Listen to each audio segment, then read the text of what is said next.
this place in us. Help us to be other focused. Help us to think about somebody else. Jesus, you came to give your life away. Not for yourself, but for us. God, show us today what it looks like to give our life away. Because somebody else needs it. Somebody else that needs us to come alongside them and be a Naomi. Somebody needs us to be Ruth, to come alongside them and love them and encourage them. I pray, Lord God, that you'll teach us today what it looks like just to give our life to somebody else like Jesus gave his life for us. Show us what it looks like to be a disciple. In Jesus' name we pray. Amen. Maybe seated. I'm going to read the scripture to you before I start the message today. It's important for later on in the message. I'm sure many of you have heard this before. John chapter 4, beginning in verse 7. I think sometimes it's difficult for us to figure out how much we love God. Have you ever asked that question of yourself? How do I know how much I love God? How do I really know my love for him, what my love for him looks like? Well, John did an incredible job of describing it to us. Dear friends, let us love one another, for love comes from God. Everyone who loves has been born of God and knows God. Whoever does not love does not know God, because God is love. This is how he showed his love among us. He sent his one only Son into the world that we might live through him. This is love. Not that we love God, but that he loved us and sent his Son as an atoning sacrifice for our sins. Dear friends, since God so loved us, we ought to love one another. No one has ever seen God, but if we love one another, God lives in us, and his love is made complete in us. Jump forward to verse 19. We love because he first loved us. If anyone says, I love God, yet hates his brother, he is a liar. For everyone who does not love his brother, whom he has seen, cannot love God, whom he has not seen. And he has given us this command. Whoever loves God must love his brother. Father, I just pray today that you'll help us to learn what it looks like to love someone else. Lord, it's so easy for us to love ourselves. I pray, Father, that you'll help us in this moment just to learn what it looks like to love somebody else, to serve somebody else, to give our life for somebody else. Jesus, you have given us the perfect example of what it looks like to be a disciple. And I pray, Father, right now that you'll help us to live that life of discipleship, to love somebody else above ourselves. It's in Jesus' name we pray. Amen.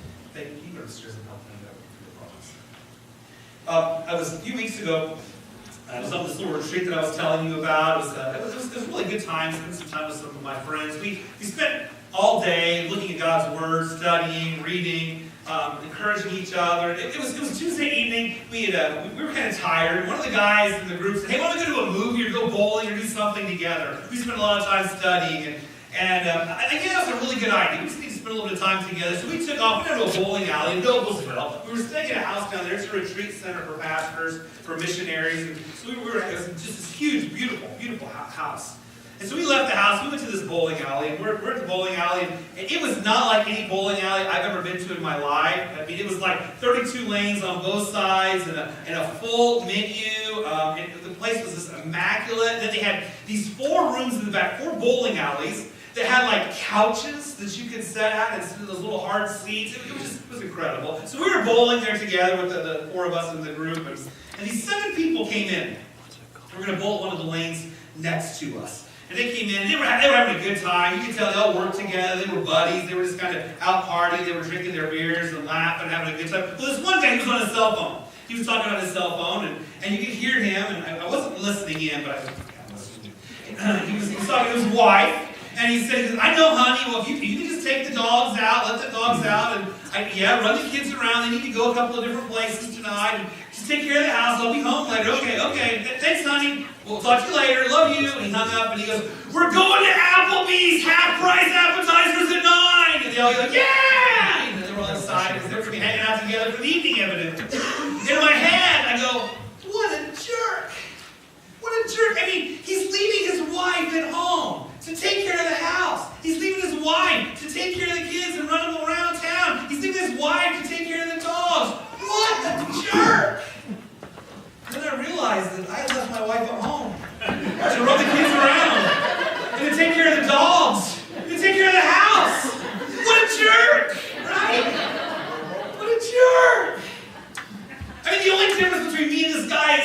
beer in his hand, and I had a Coke in mine. We were the same kind of guy. At that moment, I just caught again that glimpse of selfishness.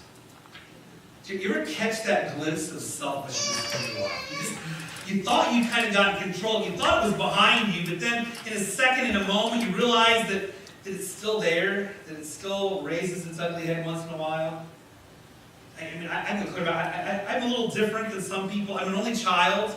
Only children really struggle with this issue of selfishness. It's not intentional. My mom and dad didn't try to make me selfish. It wasn't their intent. But you know what? I never had to share. I never once had to share with a brother or sister. I could take my toys. I could make a nice little pile around me of all of my toys. And I did it often. And I played. And you know what I never had to do? I never had to say mine because they were all mine. I never had to share it with anybody. I never had to give any of them away because a brother or sister wanted them. They were mine. And it would be easy to say that the world kind of just revolved around it. And maybe you've got 2 or 3 or 5 or 12 brothers and sisters, but isn't it easy sometimes just to kind of say that it feels like the world revolves around you? I remember the day that life began to change for me. I got married. Whoa. That's huge. You know, you're not by yourself when you get married anymore, right? There's another person in your life, so you got to begin to learn to deal with the selfishness that's within inside of us. And we got married. We took these pictures at the wedding, and Peggy got back the booklet, and the booklet had pictures from the wedding service. And her sister called her. They were talking on their phone, and her sister said, "Hey, would you come over to Ohio, bring the book over with you, because I'd like to get some of the pictures of your guys' wedding." And Peggy told me we should get off the phone, and I said, "Why?" She goes, "Why?" I said, "Why in the world does your sister want pictures of our wedding?" She looked at me kind of funny, and I said, "I don't want any pictures of her wedding." When those words came out of my mouth, I realized they shouldn't have been said. You know, you ever, get them back. You got to try to get them back in. I couldn't get them back in at that moment. And then Peggy said, "You don't want any pictures of her wedding?" And I heard the selfishness. I heard the selfishness in my words. 27 years ago, I heard those words. And I realized that, you know what, life cannot be all about me. It can't be. But one of the most difficult things that any of us have to do is to figure out that the world doesn't revolve around us. And it's difficult sometimes to die to self, isn't it? It's difficult sometimes just to come to a place in life where we die to self. Let's just be honest. Selfishness is a struggle for many people. It's a struggle for many people. I don't know if you've been watching much of the news lately. It seems like the news is always filled with selfishness. I was watching a little bit about the case that's been going on with U.S. gymnastics doctor Larry Nassar. I don't know if any of you noticed that this last week. He assaulted 156 women. 156 women have actually testified against Larry Nassar. He worked for the U.S. gymnastics, and he inappropriately touched many of the girls that he was supposed to be taking care of. And can I just tell you, there's one word to describe that struggle? Selfishness.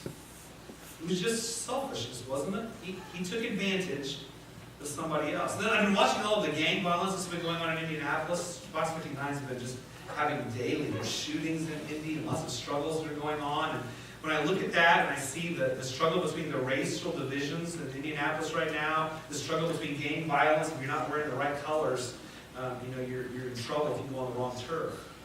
And the reality is it's selfishness, right? It's just selfishness that rises up in people. There's just so much of it in the world we live in. So much selfishness that we're having to deal with on a daily basis. And it would be easy for me just to point fingers to the people in the world. But sometimes we have to have a little bit of self-evaluation when it comes to this issue of selfishness. I was reading an article this last week. It was actually from March 4th, 2014. And a lady had written an article about 6 types of selfishness. So I thought maybe this would help us just to kind of to do a little introspection in ourselves. Are we struggling with selfishness in ourselves? The first one she called was the shotgun. It's the person that when you're getting ready to get in a car with a group of guys, it's the guy that yells, "Shotgun!" Remember that? The person that wants to sit next to the driver. I mean, don't tell my kids, but they struggle with this one. They want to sit in the front seat. They don't want to sit in the back. There's something bad about the back seat for some reason for the kids. And they're always wanting the front seat. So they'll yell the word shotguns. That happens a lot. It happens a lot. Not just in cars, does it? There's people that want to be that center of attention. But then there's the hoarder. The hoarder really doesn't affect the world in a negative way around them. It's just their whole life is made up of getting things for themselves. They just want their own things. They want their own stuff. They like to hoard and have their own way with things. Maybe a good way to describe the hoarder would be, it'd be the person at a party that's actually willing to eat the last piece of pizza.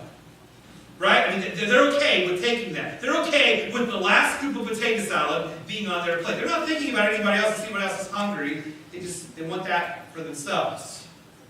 Then there's the he, she devil. This is the person that will destroy any relationship just so they can put a little check mark in their box of people that they've taken advantage of in their life. They'll destroy your marriage for the sake of their personal wants, the he, the she devil. The inconsiderate. The inconsiderate is the person that they don't care what's going on in your life. If you're not meeting their needs, they're not happy about it. So you could have lost your job this week, your dog died, and they would say, but you didn't text me, what's your problem? Because the world revolves around them. How about the self-loathing? You probably know this person. You got a sore elbow, a little bit of tennis elbow going on, and you tell them, hey man, my elbow's really been bothering me this week. Your elbow, my shoulder's what really hurts. You know, you got a little leg pain. What do you mean leg pain? I'm not saying what's going on my back. You know, it's always about them. They've always got to be able to one-up you on it. My grandpa Gross always had that issue going on. It's always one thing worse on him than everybody else. But the last one is the self-obsessed. They're the person when you're having a conversation with them, if the conversation's not all about them, they're not in the conversation. I mean, they're happy to talk with you as long as you're talking about them, their family, their situation, their work. But the second that shifts to anything other than them, they're not interested in talking about it anymore. They don't want to talk to you anymore. Now it's easy to kind of laugh and joke and to think about these 6 areas, but I just got to ask you a question. Is there one of them that the Holy Spirit kind of just smacks you in the back of the head and says, man, you know, you tend to do that. It tends to be a struggle that you face in yourself. Because like I say, it's really easy for us to point fingers and to think about all the people in this world that are living in all kinds of selfishness. But church, we just got to ask ourselves the question this morning, is there some selfishness living in us that we need to deal with? Is there some selfishness living in us that we need to get in check today? I want to talk to you about 2 ladies this morning. 2 ladies you maybe have heard of before, Orpah and Ruth. Ruth's probably the more famous of the 2 people. We're going to have a story of selfish versus selfless living this morning. The book of Ruth is a great book of the Bible. If you've never read it, go back in the Old Testament sometime, read the book in one setting, 4 chapters. It tells you an incredible story about a husband and wife who left a land that had some great struggles with having enough food for people to eat. There was some starvation going on in Bethlehem, and they moved to the land of Moab to try to escape this happenings, and some bad events happened. Let me back up a little bit, though. The guy's name is Elimelech. Elimelech marries a lady by the name of Naomi, and they have 2 sons together, Mahlon and Chilion. And while they're living in this land of Bethlehem, a famine comes upon the land. It's kind of weird that there's a famine in Bethlehem, because Bethlehem literally means the house of bread. There was no bread in the house of bread. There was no food in the house that was made of food. It was a place for food. It was a very, very wonderful, lavish location. But there was nothing to eat there. So they decided they were going to leave. They were going to go to another location. They were going to go to Moab. Now, Bethlehem means house of bread. Moab means incest. Okay? So they were leaving the house of bread and going to the land of incest. And they get to this place of incest, this place called Moab, and their 2 sons, they decided they're going to marry 2 ladies from this location. And they marry Orpah and Ruth, the 2 ladies that they marry. Now, while they're there, Elimelech, he dies. And then Chilion dies. And then the other brother passes away. And before long, there's 3 widow ladies that are living together in a home. That was difficult. Naomi didn't have a husband. Naomi no longer had sons. And they didn't have any grandsons to pass on the lineage to. And if you're a Jewish lady in that situation, things are really bad. Now Naomi decides that she's going to take her 2 daughters, and they're going to leave town. They're going to pack up all they have. They're going to head back to Bethlehem. They heard that things were better in Bethlehem, and maybe it was better for her to be there. Let me read the story to you. Ruth 1, 8 and 9. The 3 ladies are beginning their journey, and here's what Naomi says. And Naomi said to her 2 daughter-in-laws, "Go back, each of you, to your mother's home. May the Lord show you kindness as you have shown kindness to your dead husbands and to me. May the Lord grant that each of you will find rest in the home of another husband." Then she kissed them goodbye, and they wept aloud. Now, the first thing I hope you notice is that this lady, this mother-in-law, she loved her 2 daughter-in-laws. And you see that in the end here, don't you? I mean, they embraced, they hugged, they kissed, they loved each other. This is not a story of 2 daughter-in-laws that didn't love their mother-in-law. They loved their mother-in-law. They loved her dearly. But the mother-in-law, she didn't want to bring these 2 girls along on the journey. She had made up her mind that she was going to take this journey all by herself. But these 2 girls, they wanted to go along. They wanted to follow their mother-in-law. They wanted to spend time with Naomi. They wanted to help her out. But in 1:13 of Ruth, she says, "No, my daughters, it is more bitter for me than for you, because the Lord has turned against me." Naomi said, "No, you are not following me. You're not going along with me. I'm doing this alone. I'm by myself on this journey."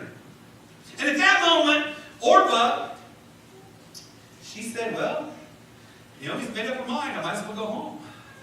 I might as well head back to my own land." She realized that in her own land there was a chance for achievement. In her own land there was a hope for a future. See, she could pick up the pieces and she could go on with life. In Moab, she could probably marry another man. She could have children. Life could be good for her. And Naomi's release was really a relief for her. Not that she hated Naomi. She loved her mother-in-law. But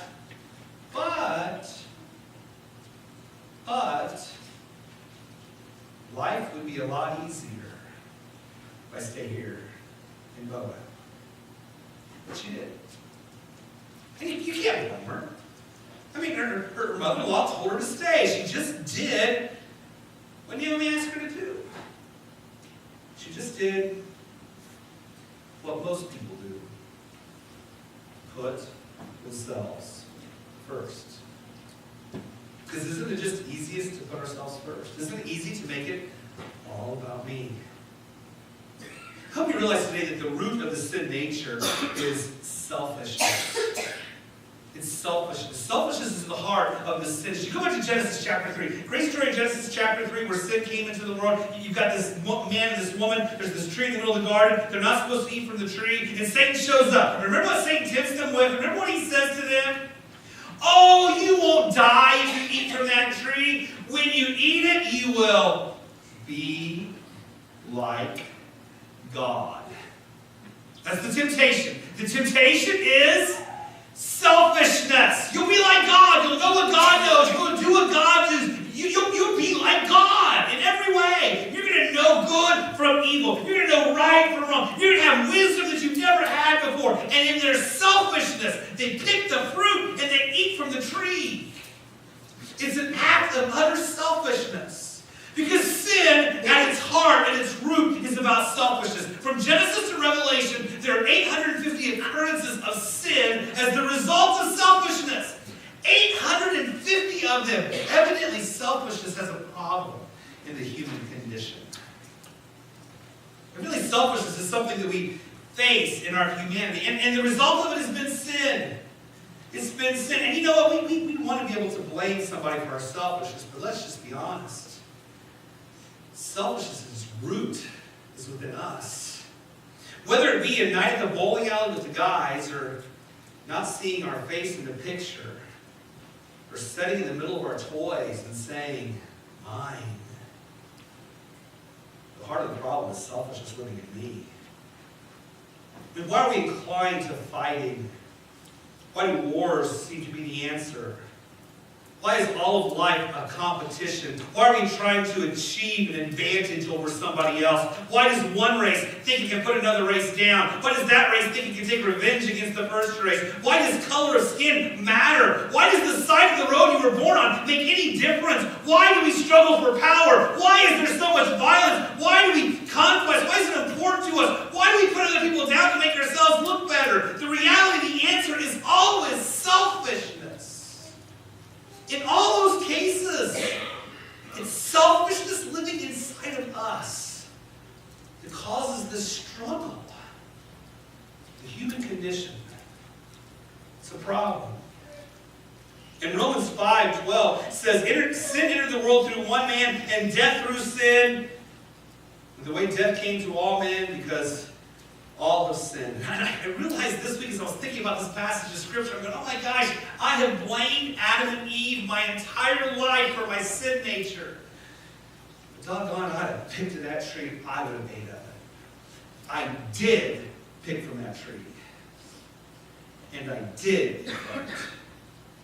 Because my act of selfishness is no different than theirs. And to blame them for my condition is just more selfishness. Isn't it? Because it's got to be all about me, doesn't it? Doesn't it have to be all about me? Yeah, Jesus came to this world. The good news is Jesus came to this world to do something totally unselfish, totally not about him. Do you realize Jesus' entire life was not focused on me, it was focused on you. He did something that no living being had ever done previously. He lived a life that was all about somebody else.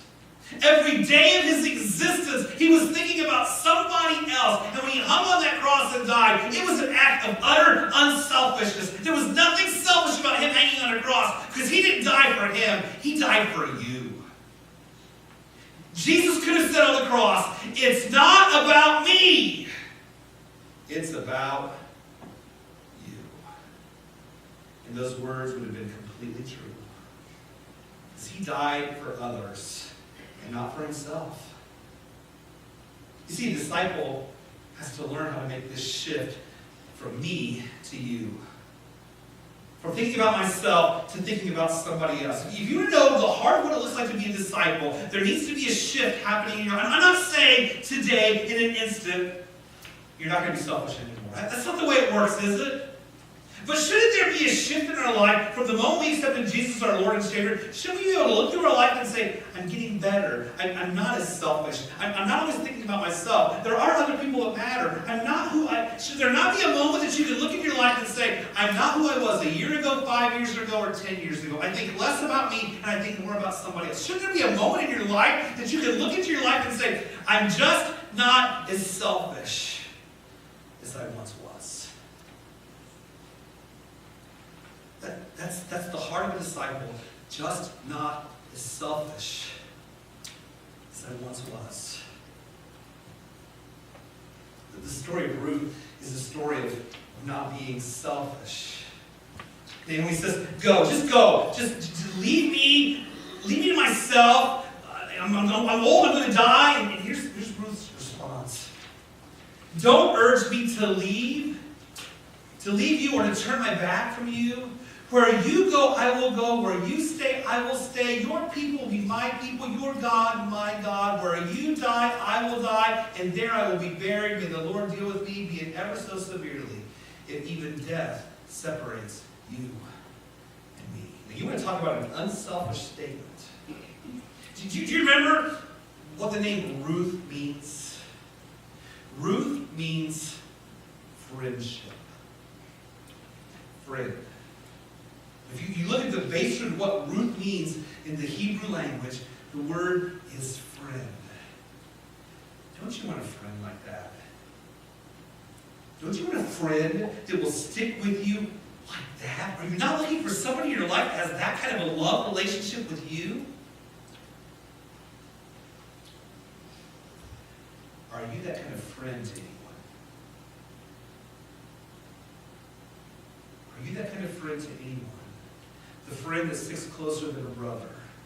The friend that's there through good times and bad times. The friend that will walk with Naomi even when your own people say, this is stupid, you shouldn't be doing this. Even your financial advisor says, this is not a good financial decision. Even when your own family says, no, you should not go. You should not hang out there because that's probably not the best thing for you. Even your psychiatrist says, I can hear Ruth's psychiatrist. This is not good for your mental condition.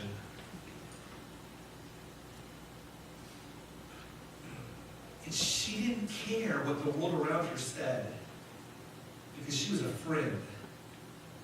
She was a friend. And she walked right alongside with her. there was a word that could define it. The word would be other. She was worried about the other. You know, we've been talking about these words on the wall. If you picked a word yet for 2018, maybe a good word for you would be other. Just to think about somebody else, somebody other than yourself. To take 1 year and say, I'm not going to be thinking about me. I'm not going to be worried about me. I'm going to worry about somebody. I'm going to spend a year thinking about, that would be a great word for us to focus on for 1 year around here, is just the word other. To be other-focused. William Booth is the founder of the Salvation Army. A number of years ago, when the Salvation Army was just really getting going, there was a huge conference up in Chicago.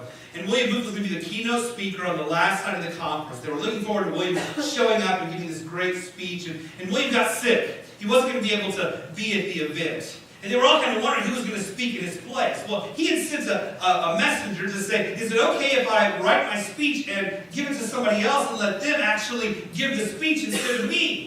And the people were excited. At least we would get to hear what William Booth has to say to us. And so they're all excited about this evening. And the last night of the conference comes. And all the people have gathered. It was a huge conference. There are people just filling the stadium. They're wondering what words William Booth's going to use. What is he going to say to us? How is he going to inspire us? How is he going to help us to live out our mission?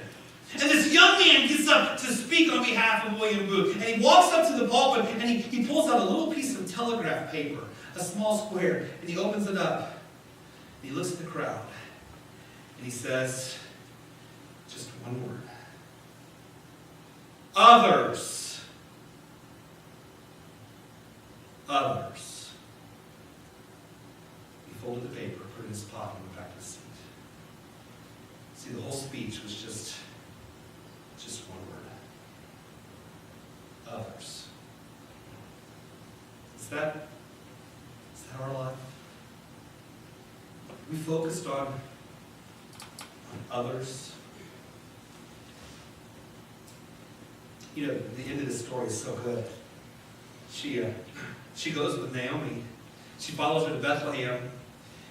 They begin doing life together, and she goes out. She's trying to harvest some grain from the edges of the fields, and they have something to eat. And she runs into this guy by the name of Boaz. It turns out that Boaz is related to one of the husbands. And so all of a sudden, this is an opportunity for her then to remarry, to have a child, to pass on the lineage that she wanted to pass on. And this guy falls in love with her. They get married, and they have a son. You by chance remember what the name of Ruth's son is?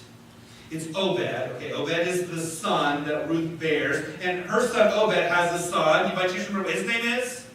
It's Jesse. Jesse is her grandson. Now her great-grandson is born. Now I bet you know who her great-grandson is, because her great-grandson's name is David, who becomes king of all of Israel. Now, isn't this pretty amazing? A woman who leaves everything becomes the great-great-grandmother of the greatest king that Israel ever knew. And that's not even the end of the story.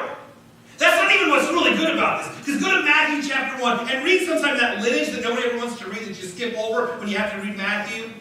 You skip over that, and if you skip over that, you miss this name. Because you're going through this list of all of these people in the line of Jesus, and you come down to this statement where it says, Ruth, the wife of Boaz, the mother of Obed. And in that list is the list that leads to the greatest king that has ever lived in the world, Jesus Christ. Jesus Christ's great-great-great-great-great-great-great-great-great-grandmother is Ruth, the woman who gave it all up for a friend. Some of us say, giving it all up? What kind of recognition is there in that? Oh, to be the great-great-great-great-great-great-grandmother of Jesus? What better place? What better place for a woman who says, it's not about me, it's about her. It's not about me. You know, in your life, it's easy to live a life of selfishness. And it's easy to say there are a lot of people out there in this world that just want to use us and keep us from being who we need to be. It's true there are a lot of users in this world. Can I say today there's a lot of Naomis in this world? There are a lot of men and women in this world that are looking for a friend like Ruth. And the question is, will you be that friend? Can you be that friend? Because Naomi needs you. Father, help us to learn what it looks like to not live a life that's all about me. Help us to learn what it looks like to live a life that's focused on others. God, I pray today that you'll awaken something inside of us, that you'll bring something into our lives right now in this moment that causes us just to ask the question, God, how am I doing? How am I doing in serving others? How am I doing in not thinking about me? How am I doing just being a person that gives my life away like Jesus gave his life away? Holy Spirit, help us to recognize that in us right now. Help us to see that. Help us to live differently. Help us to live differently because of what we've seen in Ruth, because of what we've seen in Jesus. Bring these dead bones back to life and make us servants. In Jesus' name.